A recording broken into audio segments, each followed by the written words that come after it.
My husband handed me a beautifully wrapped Christmas present. But inside wasn't a gift. It was divorce papers. He kicked me out into the snow right then and there, just so his mistress could move in for the holidays. As I stood freezing in my pajamas, watching them drink hot cocoa through the window, a massive black limousine pulled up. Out stepped my aunt, who my husband always mocked as the broke cat lady. What he didn't know: she actually owns the bank that holds his entire mortgage. She didn't even help me up. She walked straight to the door, kicked it open, looked him in the eye, and said just 3 words: "Foreclosure starts now." You won't believe how fast his smile dropped. But before I tell you the rest, comment which city you're watching from and subscribe for the full revenge story. I never thought my life would end on Christmas Eve. Well, not my actual life, but the life I knew. The life I had built with sweat, tears, and unwavering loyalty for 10 years. Let me take you back to how the night started. It was supposed to be perfect. I had spent the last 3 days prepping. I'm talking about a full turkey with all the trimmings, homemade cranberry sauce, the expensive wine Richard likes being, the kind we couldn't afford when we first got married. I had decorated the house from top to bottom. It looked like something out of a magazine. That house stopped me and his wife. God, I loved that house. It was a Victorian-style home in the suburbs that we had bought 2 years ago when Richard's business finally took off. Or should I say, when our business took off. Because what people forget, and what Richard definitely forgot, is that I was there when he was working out of a garage. I was the one paying the rent with my double shifts at the diner while he played CEO. I was the one who took out loans in my name to buy his first equipment. But that night, as the snow fell gently outside, none of that seemed to matter. Richard came home around 2 p.m. He looked different. Not the stressed from work look I was used to. He looked cold, detached. He was wearing that expensive suit I bought him for his birthday, checking his watch every 5 minutes. "Is dinner ready?"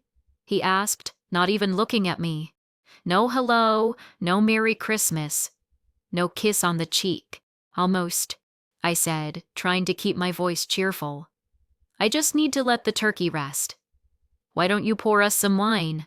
I put on your favorite jazz playlist." He sighed, a loud, irritated sound that echoed in the kitchen. "I don't want wine, Sarah. I just want to get this over with." I froze. Get what over with?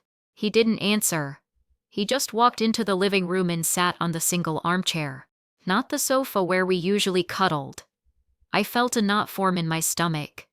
You know that feeling when you know something is wrong, but you're scared to admit it to yourself? That was me.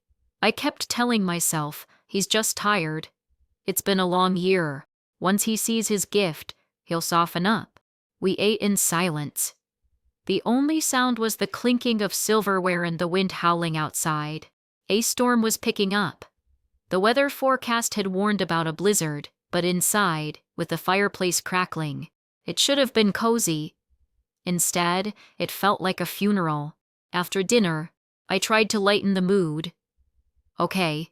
I clapped my hands together. "Time for presents. I really think you're going to love yours." I had saved up for months to get him a vintage watch he had been eyeing. It cost more than my first car. Richard stood up, wiped his mouth with the napkin, and threw it on the table. "Yeah, dear." He reached behind the Christmas tree and pulled out a box. It wasn't just any box. It was beautifully wrapped in gold paper with a red velvet ribbon. It looked expensive. My heart actually skipped a beat.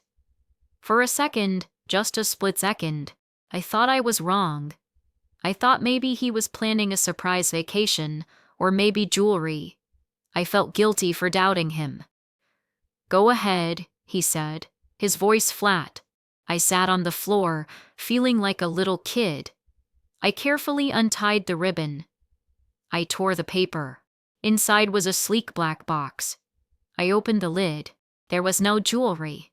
There were no plane tickets. Inside the box lay a stack of legal documents.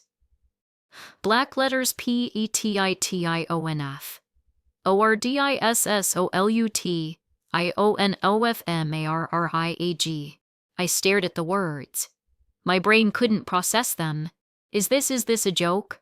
I looked up at him, forcing a laugh. Richard, this is a terrible prank. Where's the real gift? Richard didn't laugh. He crossed his arms and looked down at me with a look of pure disgust. It's not a prank, Sarah. I want you out. Tonight. Tonight? I stood up, the papers falling from my lap onto the floor. Richard, it's Christmas Eve. There's a blizzard outside. What are you talking about? We can talk about this. Whatever is wrong, we can fix it. Did I do something? Is it the house? It's not you. Meow, meow, meow. It is you. You don't fit anymore, Sarah. Look at you.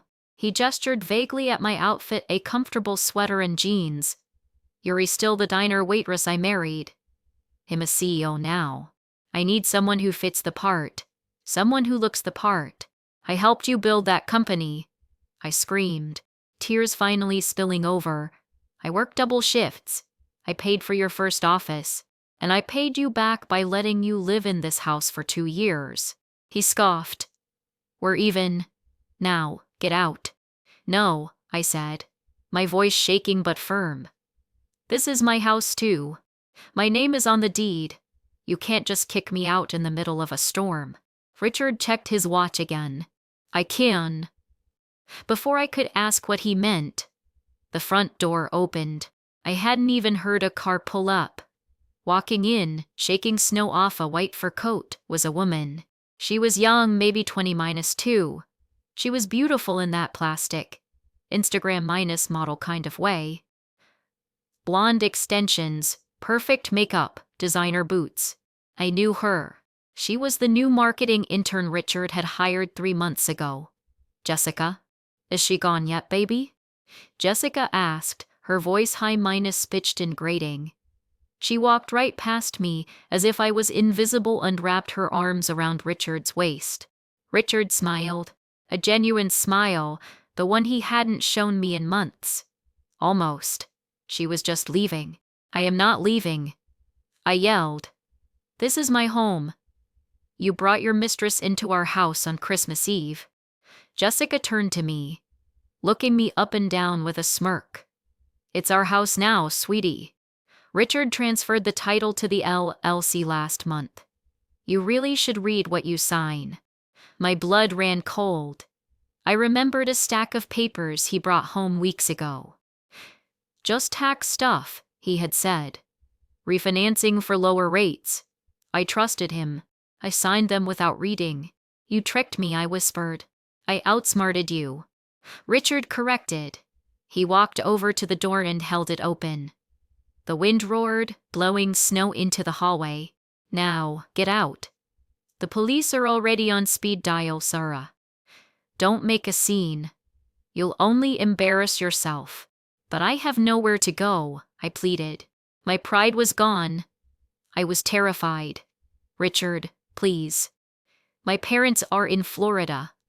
My friends are out of town. It's 10 degrees below zero. Not my problem, he said cold-heartedly. He grabbed my arm. Physically grabbed me. He had never touched me violently before. He dragged me towards the door. I tried to grab the doorframe, tried to resist, but he was stronger. Jessica was giggling in the background, sipping the wine I had poured. He shoved me onto the porch and slammed the door. The sound of the lock clicking shut echoed like a gunshot. Richard, open the door. I pounded on the wood. Please. I don't have my coat. I don't have my keys. Nothing. I ran to the window.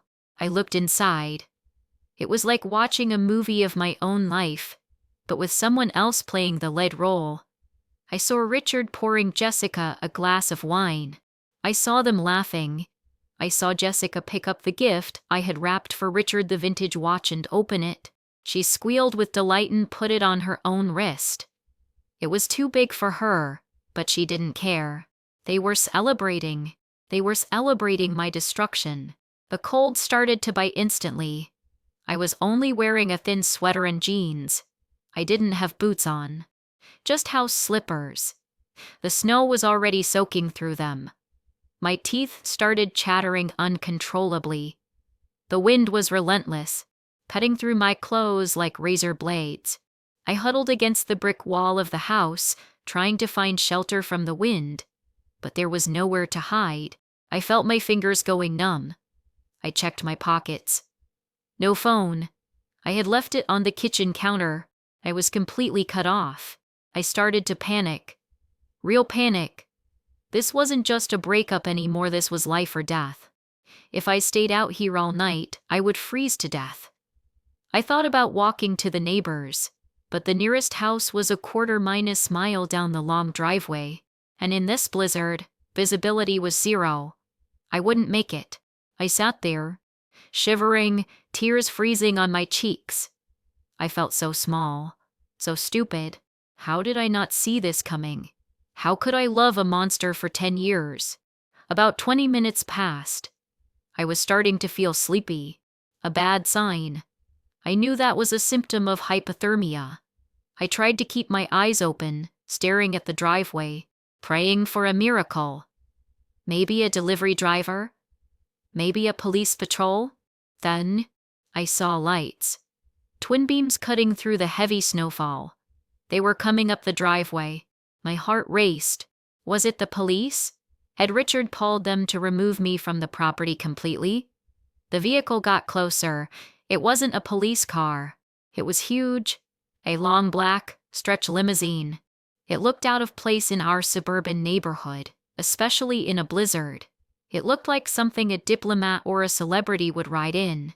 The car stopped right in front of the porch. The engine purred a powerful, expensive sound. I tried to stand up, but my legs were too stiff.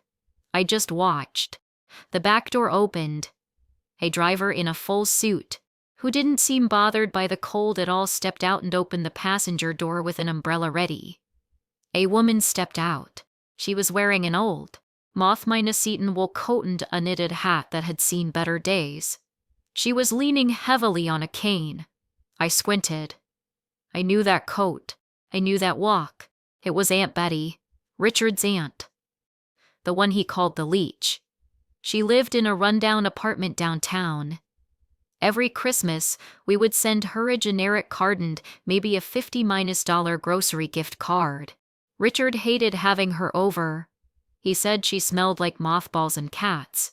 He always said she was an embarrassment to his new image. What was she doing here? And why was she in a limousine? She saw me huddled on the porch.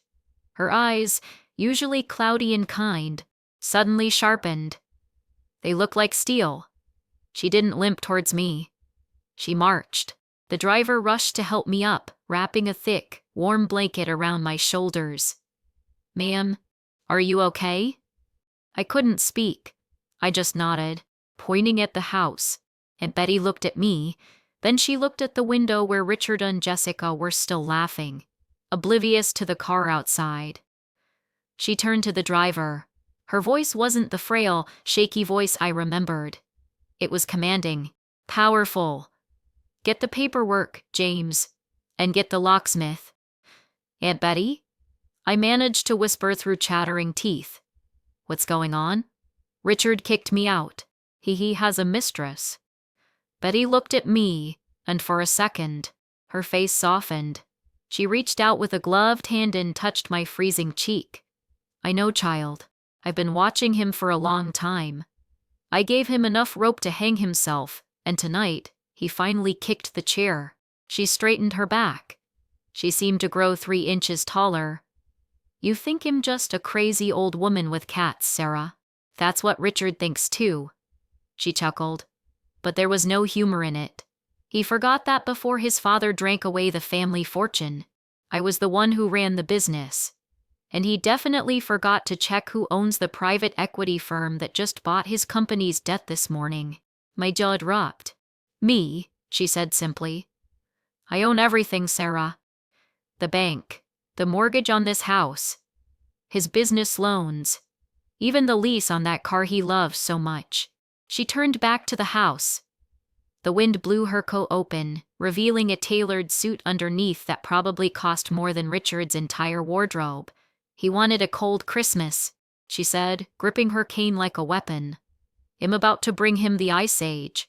She walked up the steps to the front door. She didn't knock. She lifted her cane and smashed the glass panel near the handle. The sound of shattering glass cut through the storm. The laughter stopped. Aunt Betty reached in, unlocked the door, and pushed it open. She looked back at me, extending a hand. "Coming, Sarah? You don't want to miss the look on his face when I evict him."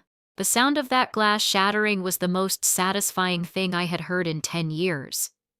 The wind immediately howled through the hole in the door, carrying snowflakes into the warm hallway, swirling around Richard's expensive Persian rug. I stepped inside behind Aunt Betty. I was still shivering, wrapping the driver's heavy blanket tighter around me. But for the first time that night, the cold didn't bother me. I felt a heat rising in my chest, the heat of pure adrenaline. Richard and Jessica had jumped up from the sofa. The wine glass Jessica was holding had spilled red wine all over her white cashmere dress. It looked like a bloodstain. "What the hell?" Richard roared, his face turning a deep shade of purple. He marched towards the hallway, fists clenched. "Who do you think you are? You just broke my—" He stopped dead in his tracks when he saw James, the driver.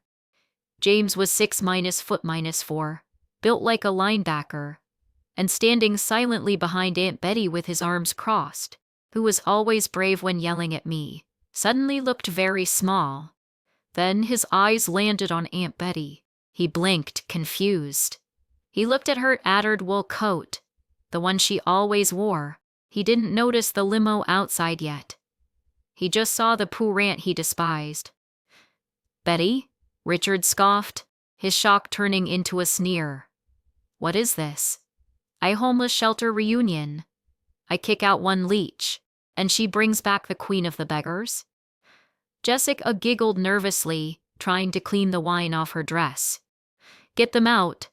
They're tracking snow everywhere, and she smells like mothballs." Aunt Betty didn't say a word. Not yet. She walked slowly into the living room, her cane tapping rhythmically on the hardwood floor. Tap, tap. She stopped right in front of the roaring fireplace. She looked at the Christmas tree I had decorated. She looked at the half-eaten dinner on the table. "Get out!" Richard yelled, regaining his confidence. "Both of you, or I swear to God, am calling the police and having you arrested for breaking and entering. This is private property." Aunt Betty turned around slowly. She looked at Richard with a calmness that was terrifying.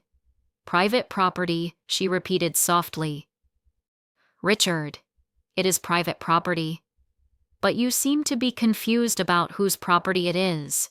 She made a small gesture with her hand. James, the driver, stepped forward. "Madame," James said. He reached out and gently took Aunt Betty's old, moth-eaten coat from her shoulders. This was the moment everything shifted. Underneath that rags-style coat, Aunt Betty was wearing a pristine, navy blue Chanel suit. On her lapel was a diamond brooch that probably cost more than Richard's car. Her hair, usually messy under a hat, was perfectly styled. She didn't look like a crazy cat lady. She looked like a CO. She looked like power. Richard's jaw actually dropped. He looked at the suit, then at her face, trying to process what he was seeing. "What? Did you win the lottery or something?" he stammered. "Is that a fake suit?" Betty ignored him. She walked over to the head of the dining table, Richard's seat, and sat down. She gestured to the chair next to her. "Sarah, darling, come sit. You must be freezing. James, pour Sarah a glass of that wine, the Yaojiubao vintage. I believe I paid for it, after all." I sat down, still in shock, watching this transformation. James poured me a glass. Richard looked like he was about to explode. "You didn't pay for anything," Richard shouted, slamming his hand on the table. "I bought that wine. I bought this house. I built my company from nothing." Now explain why you're re-wearing a costume or get out. Aunt Betty took a sip of wine. She swirled it in the glass, inspecting the color. She said, her voice dropping an octave. Do you remember 3 years ago when your company, Textream, was about to go bankrupt? You had leveraged everything. No bank would touch you. Richard stiffened. That's business. We found an angel investor, a private equity group, the Phoenix Holdings Group, Betty said. Yes, Richard said, looking suspicious. How do you know that name? And do you remember, she continued, who signed off on your mortgage refinancing last month? The one that allowed you to lower your payments so you could buy that ridiculous sports car? The bank did, Richard said. Betty, what is your point? Betty reached into the leather briefcase James had placed next to her. She pulled out a thick file folder. She threw it onto the table. Its lid across the polished wooden stopped right in front of Richard. Open it. Richard hesitated. He looked at Jessica, who was now standing awkwardly by the sofa, looking bored and annoyed. Just open it, Richard. Jessica whined, so we can kick them out. Richard opened the folder. I watched his eyes scan the first page, then the second. The color drained from his face. He went pale, dead pale. His hands started to shake. This isn't possible, he whispered. Read the name of the managing director of Phoenix Holdings, Betty commanded. Richard swallowed hard. Elizabeth B. Sterling. Betty. Aunt Betty corrected him with a smirk. Sterling is my maiden name. I never changed it back after your uncle died, but I certainly kept the money I made before I met him. You. Richard looked up, his eyes wide with horror. You own Phoenix Holdings. I founded it 40 years ago, Betty said calmly. I own the company that owns your debt. Richard. Every single cent of it. I own your business loans. I own your equipment leases. And most importantly, she pulled another paper from her pocket and slammed it on the table. I own the mortgage on this house. You missed 3 payments last year, Richard. You thought the bank didn't notice? The bank noticed. I noticed. I told them to let it slide. I wanted to see what you would do. I wanted to see if you would treat your wife better if you weren't so stressed about money. She looked at me, her eyes filled with pity and rage. But instead, you used the money you saved to buy gifts for her. She pointed a sharp finger at Jessica. And tonight, you kicked Sarah out into a blizzard. Jessica stepped forward, trying to salvage the situation. She clearly didn't understand the gravity of it. Okay, so you're rich. Congrats. But Richard is the CEO. You can't just. Richard is an employee. Betty's voice boomed, making everyone jump. He is a CEO because I allow him to be. And as the majority shareholder of the debt that keeps his pathetic little company afloat, I am calling in the loan. Richard fell back into a chair. You can't do that. It's Christmas. The contract says. The contract says, Betty interrupted, reciting it from memory, that in the event of a default on moral grounds or misuse of company funds, like buying a Porsche with a business loan, Richard the lender has the right to immediate seizure of assets. She leaned forward. Immediate. Richard looked like he was going to be sick. Betty. Please. We're family. You can't ruin me. Not like this. I'm your nephew. Family? Betty laughed. Harsh sound. Family is the woman you threw out into the snow. Family is the wife who supported you when you were nothing. You broke the social contract. Richard. Now I'm breaking the financial one. She looked at her watch. 2 p.m.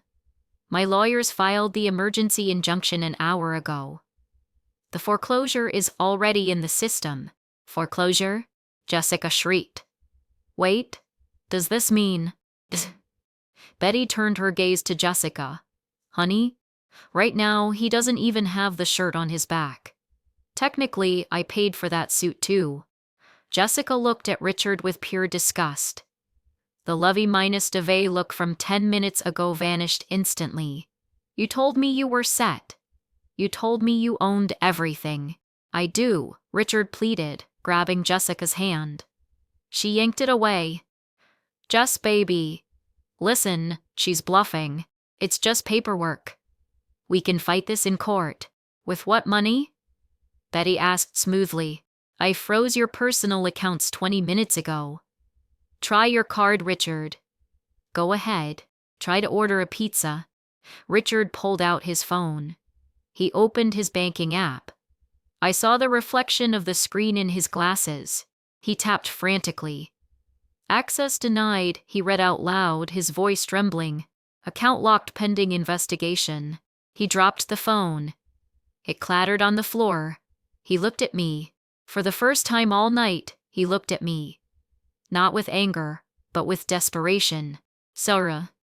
Talk to her. She's your aunt minus in minus law. Tell her this is insane. We can work this out. I was stressed. I didn't mean to kick you out. It was a mistake. I looked at the man I had loved for a decade, the man who had dragged me to the door, the man who had erased me for a younger model. I took a sip of the expensive wine. It tasted sweet. I don't think it was a mistake, Richard, I said quietly. I think it was a choice. Sarah, please. He was crying now. Actual tears.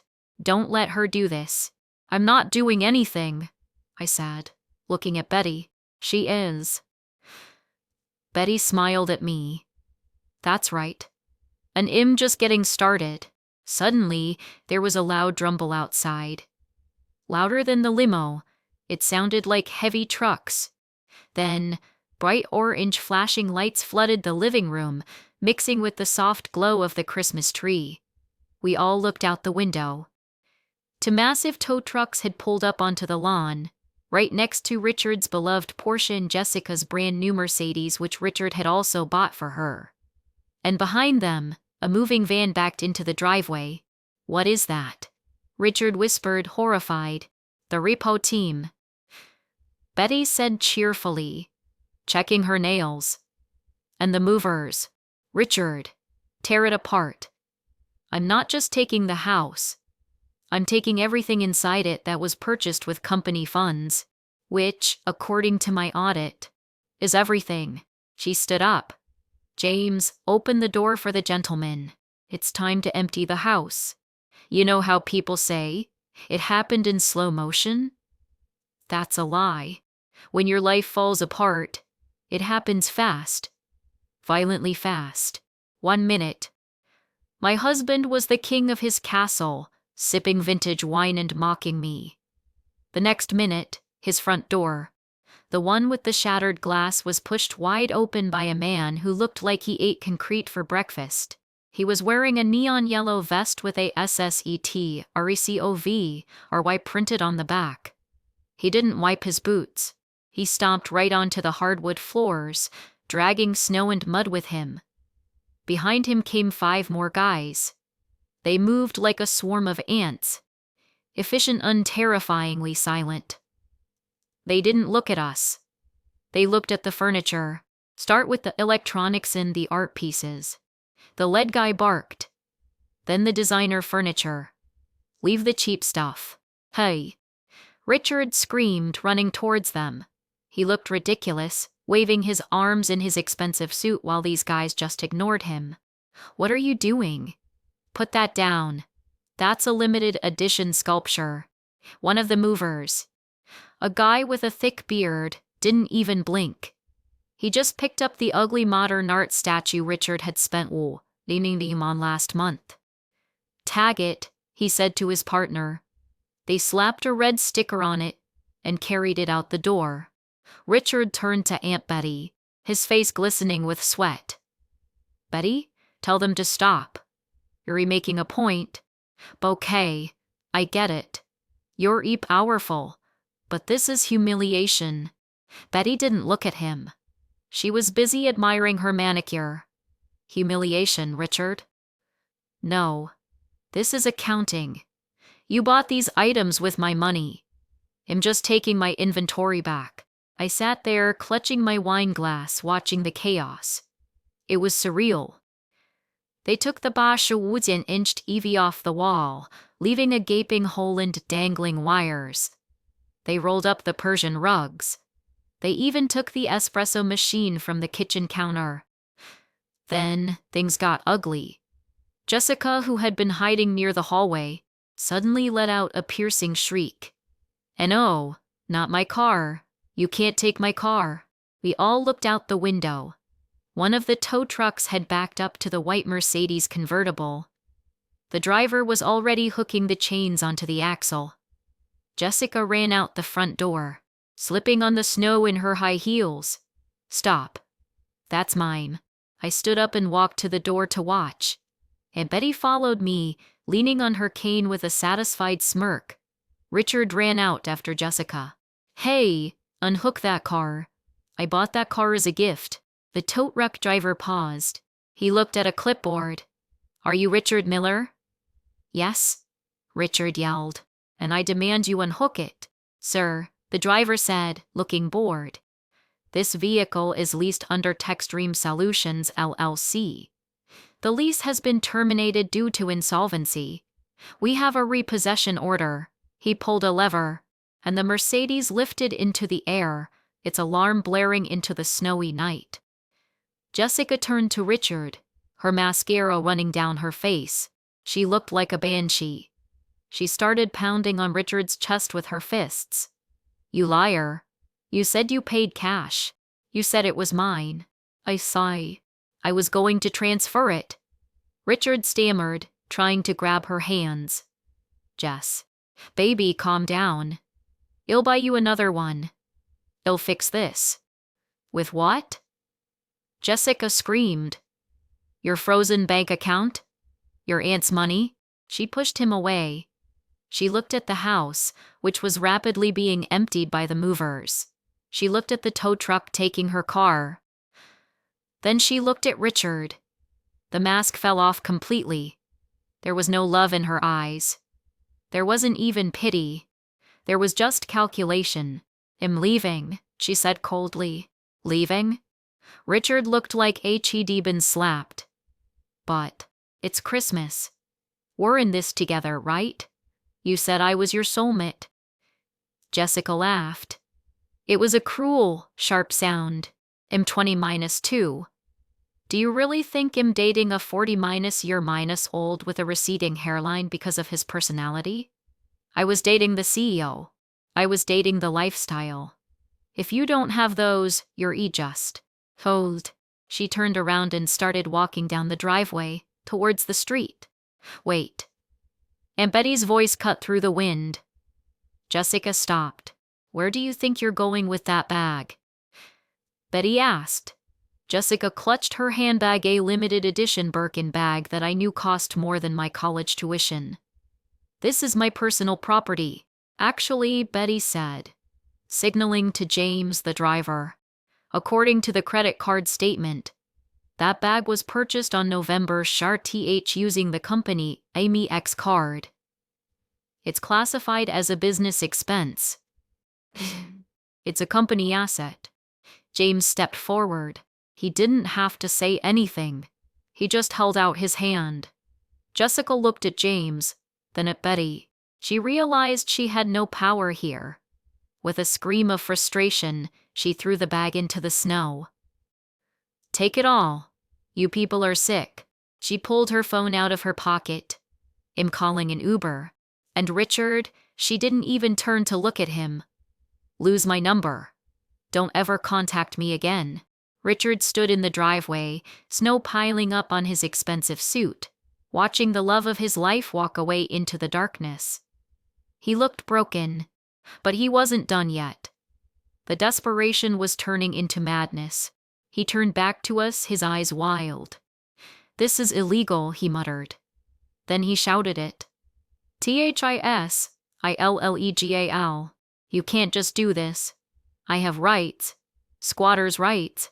Tenants' rights. Something. He fumbled for his phone again. I'm calling the police. The police will stop this. You can't just rob a house on Christmas Eve. Aunt Betty didn't flinch. Richard, call them, save me the trouble. Richard dialed 911. I could hear him screaming into the phone. I'm being robbed. My home is being invaded. Yes. Right now, there are people stealing everything. Send everyone. We went back inside to wait. The house was looking grim. The sofa was gone. The dining table was being disassembled. The Christmas tree had been pushed into a corner, ornaments shattering on the floor. It felt like a war zone. 10 minutes later, two police cruisers pulled up, lights flashing blue and red against the snow. Richard ran to them like a drowning man grabbing a life raft. Officers. He pointed at Aunt Betty and the movers. Arrest them. All of them. They broke down my door. They're stealing my furniture. That woman is crazy. 2 officers stepped out. One was an older sergeant, looking annoyed to be working on Christmas. The other was younger. They walked up to the porch. Calm down, sir, the sergeant said. What seems to be the problem? The problem is a home invasion. Richard yelled. She broke the glass. Look at the door. The sergeant looked at the broken glass, then at Aunt Betty, who was calmly sipping the last of the wine while sitting on a folding chair the movers had left behind. Ma'am? The sergeant asked. Is this true? Betty stood up. She reached into her bag, not the one Jessica threw, but her own elegant person pulled out a fresh stack of documents. She said politely, I am Elizabeth Sterling. I am the owner of this property. Here is the deed. Here is the court order granted by Judge Reynolds this afternoon for immediate eviction and assets seizure due to fraudulent activity. She handed the papers to the sergeant. He took a flashlight and scanned them. He flipped a few pages. He looked at the signature. He looked at the seal. Richard was panting behind him. It's fake. It has to be fake. Just lying. The sergeant handed the papers back to Betty. He tipped his hat. Everything seems to be in order, Ms. Sterling. He turned to Richard. Sir, this is a civil matter, and the paperwork is valid. The owner of the property has requested you vacate the premises. Richard looked like he had been punched in the gut. What? No, you don't understand. I live here. I've lived here for 2 years. And now you've been evicted, the officer said firmly. You have 5 minutes to gather your personal essentials, clothes, and toiletries, only unleave the property. We will have to arrest you for trespassing. Trespassing? Richard's voice cracked. INMYOWNHOUSC. It's not your house. Son, the sergeant said, his voice softening just a little bit, probably out of pity for how pathetic Richard looked. Technically, you're an intruder right now. I stepped forward then. I had been silent for a long time. Officer, I said. Richard looked at me, hope flickering in his eyes. Sarah, tell them I'm your husband. I looked at the officer. He threw me out into the storm 2 hours ago, I said. He locked the door and watched me freeze while he celebrated with his mistress. He didn't care about the law then. The officer's face hardened. He looked at Richard with pure disdain. Is that true? Richard couldn't answer. He just stared at the floor. Make it 3 minutes. The officer said. Grab your stuff and go. Richard ran upstairs. We could hear him frantically throwing things around. The movers were taking the last of the big items the bedroom set. They were literally carrying the mattress down the stairs while Richard was trying to pack. When he came back down, he was carrying a gym bag. He had changed into jeans and a sweater, but he still looked shocked. He stopped in the hallway. The house was almost empty. The echo was haunting. He looked at Aunt Betty. You ruined my life, he whispered. Why? Why did you have to go this far? You could have just fired me. Why take everything? Betty walked up to him. She was inches from his face. Because you didn't just hurt my niece minus law. Richard. You tried to destroy her spirit. You tried to make her feel small so you could feel big. I didn't take your life away. I just took away the toys you used to pretend you were a man. She pointed to the door. The hole in the glass was whistling in the wind. Now, get out. Before I have the officers put you in cuffs. Richard looked at me one last time. Sarah. I said. I didn't feel sad. I didn't feel angry. I just felt free.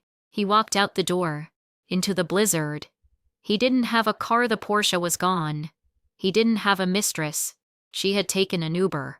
He didn't have a home. He started walking down the driveway, hutchnig against the wind, disappearing into the white darkness. I watched him go until he was just a shadow. Then I turned to Aunt Betty. So, I asked, looking around the empty shell of a house. A genuine, warm smile this time. Now we go to my house. The real one. Not this cardboard cutout. And we celebrate Christmas properly. But first, she pulled out her phone. I need to make one more call. I believe Richard is going to try to go to his office to sleep. We can't have that, can we? While I was sitting in the back of a heated limousine, sipping vintage champagne, my husband was living a nightmare. I didn't see this part with my own eyes, but I learned the details later from the security logs and the police report. And honestly, it's my favorite part of the story. Richard had walked 3 miles in the blizzard. His expensive Italian loafers were ruined. His ears were frostbitten. He had no money, no cards, and no phone battery left. But he had one hope: his office. Techstream Solutions. His pride and joy. He figured he would go there, sleep on the leather couch in his executive suite, charge his phone, and call a lawyer in the morning to fix this mess. He thought he was still the boss. He reached the glass building around 9:30 p.m. He walked up to the main entrance, shaking from the cold, and pulled out his keycard. The one that gave him Tiefengearsches access to the entire building. He tapped it against the reader. Beep minus beep minus beep. A red light flashed. ICCSSDE. An IED. He tried again, smashing the card against the sensor. Beep minus beep minus beep. Red light. Come on, he screamed, kicking the glass door. Work, you stupid thing. Inside the lobby, the night security guard, Jerry, looked up from his desk. Now, you have to understand something. Richard was horrible to the staff. He never learned Jerry's name. He called him rent minus a cop, or just hey you. He once tried to get Jerry fired because Jerry didn't hold the elevator door open fast enough. Richard started banging on the glass. Open up. It's me, Mr. Miller. My card isn't working. Jerry stood up slowly. He walked over to the glass doors. He didn't open them. He just stood there, on the warm side, looking at Richard on the freezing side. He held up a clipboard. On it was a printed email. It had a photo of Richard with a big red BA and NED stamp across his face. Richard's eyes went wide. He shouted through the glass. MC, open this door right now or you're refired. Jerry pressed the intercom button so Richard could hear him. Mr. Miller, Jerry said, his voice calm and professional. I received a memo from the new board of directors at 9 p.m. It says you have been terminated effective immediately for gross misconduct. It also says you are barred from the premises if you attempt to enter. I am instructed to call the police. Board of directors? Richard screamed. There is no board. It's my company. Not anymore, sir, Jerry said. The memo came from a Ms. Elizabeth Sterling. She signed it as owner and interim CEO. Jerry turned off the intercom. He went back to his desk, sat down, and started reading his magazine. He didn't look up again. No matter how much Richard pounded on the door, Richard eventually gave up. He slid down the glass wall and sat on the concrete, burying his face in his hands. He was locked out of his home, locked out of his company, locked out of his life. Meanwhile, I was experiencing a very different kind of shock. The limousine drove us out of the suburbs and onto the highway. We drove for about 40 minutes, heading towards the wealthy estate district. The kind of place where the driveways have names. We pulled up to a massive iron gate. It had a golden crest on it, the Sterling Estate. The gates opened automatically. We drove up a winding path lined with trees wrapped in thousands of white Christmas lights. It looked like a fairy tale. At the top of the hill stood the house. Calling it a house is an insult. It was a mansion. A sprawling, stone manor that looked like something out of a movie. There were fountains. There were statues. There were staff members waiting at the front door. I turned to Aunt Betty. You? You live here? I do, she said, adjusting her diamond brooch. I prefer to keep a low profile. It helps me see who people really are. If someone is kind to me when they think I'm poor, I know their heart is true. If they treat me like dirt, well, you saw what happens. The car stopped. A butler, an actual butler in a tuxedo, opened the door. Welcome home, Madam Sterling, he said. Mrs. Miller, we have prepared the guest suite for you. A hot bath is drawn, and fresh clothes are laid out. I stepped out of the car. The air was still cold, but it felt different here. It felt crisp, not biting. We walked into the grand foyer. It had marble floors, a chandelier the size of a car, and a Christmas tree that was at least 20 feet tall. Betty, I whispered, feeling completely out of place in my jeans and sweater. Why? Why did you do all this for me? You barely know me. Richard kept us apart. Betty stopped. She turned to me and took my hands. Her grip was warm and strong. I know you better than you think, Sarah. I have eyes everywhere.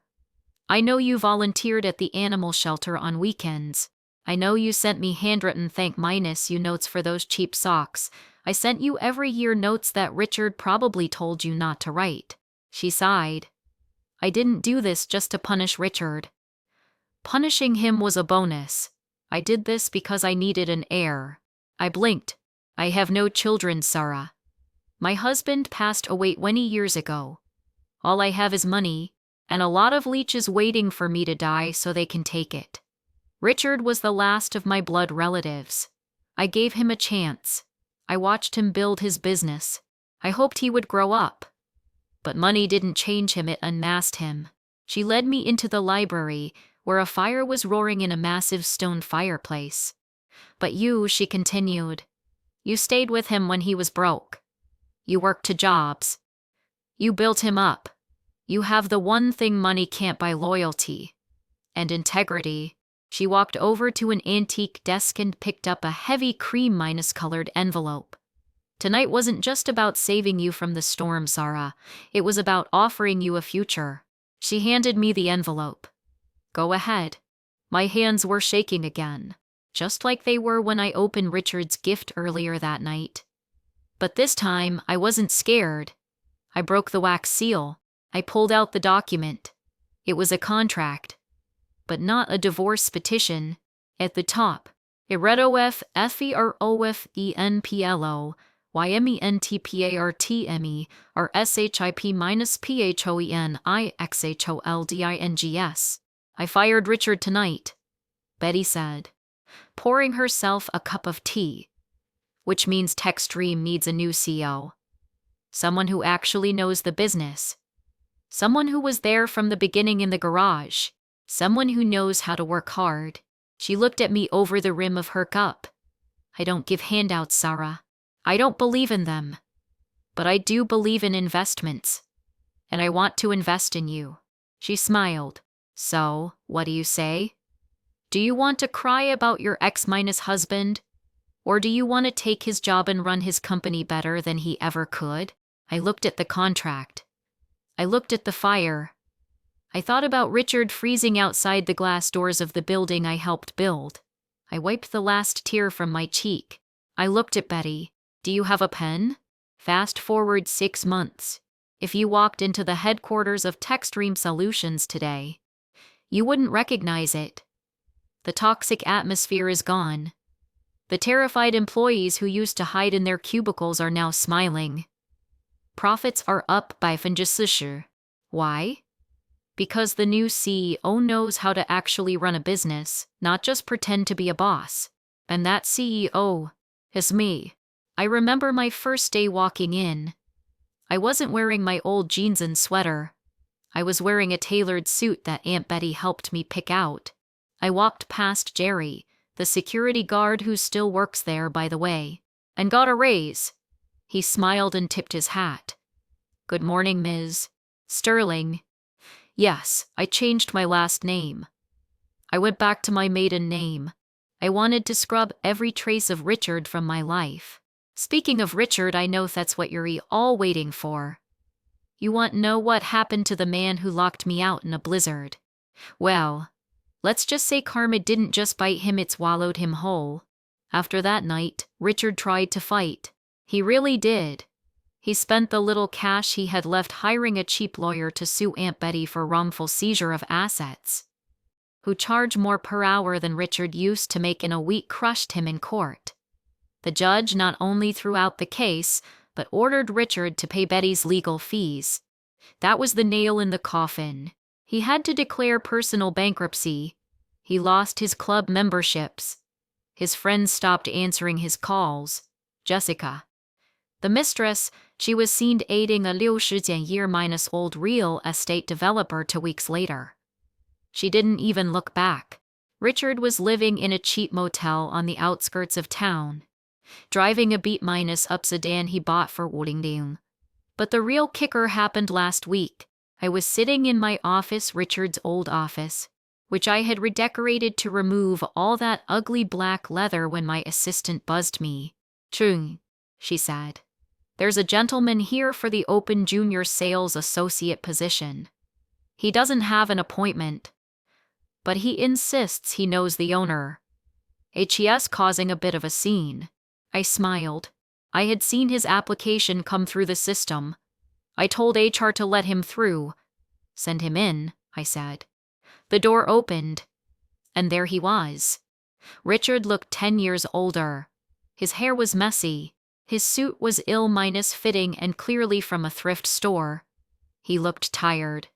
He walked in with his head down, looking at the floor. Look, I know I don't have an appointment, he started mumbling. But I founded this company. I know the systems. I just need a job. I'm really desperate. He looked up. He saw the nameplate on the desk, Kesarao, IHSTRLING-CEO. He saw me. His face went white. He actually stumbled back and hit the doorframe. Sarah? He whispered. You're the CEO? I leaned back in my chair, spinning a pen between my fingers just like he used to do when he was lecturing me. Hello, Richard. He didn't sit. He just stared at me, trembling. Betty, she gave it to you. You don't know anything about tech. No, I corrected him. I don't know about coding. And I know about people. And I know how to spot a bad investment, which is why I'm fixing the mess you made. Richard looked around the office. He saw the photos on the wall, photos of me and Aunt Betty vacationing in Paris, photos of me receiving Businesswoman of the Year. He collapsed into the chair. He started to cry. Not the faked tears from Christmas Eve. These were real, broken tears.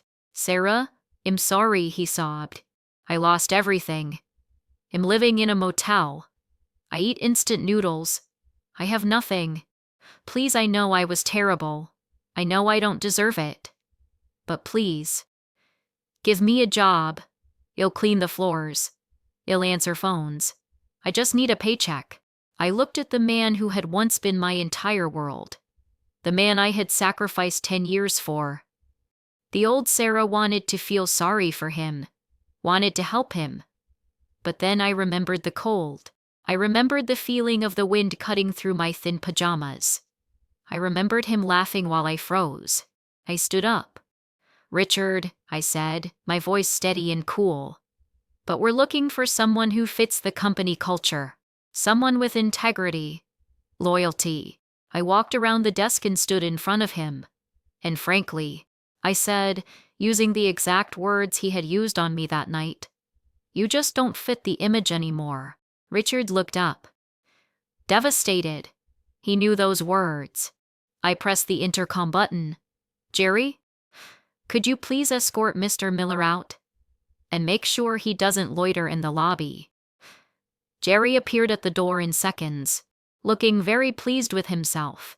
"Right this way, sir." Richard stood up. He didn't argue.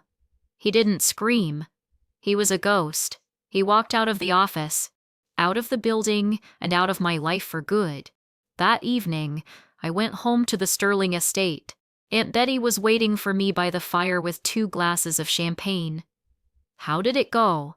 she asked, a mischievous twinkle in her eye. "It's done," I said, taking the glass. "Good," Betty said, clinking her glass against mine. "Now, let's talk about the future." I was thinking, next Christmas, we should go to the Swiss Alps. I hear the chalets are beautiful this time of year. I smiled, feeling the warmth of the fire, the warmth of the home, and the warmth of a life I finally claimed for myself. "That sounds perfect, Aunt Betty. Absolutely perfect." So, that's my story.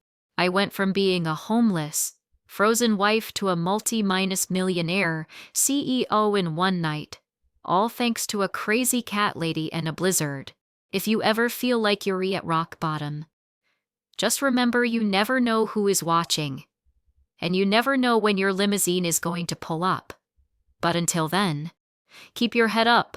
And never, ever sign papers without reading them first. Merry Christmas, everyone.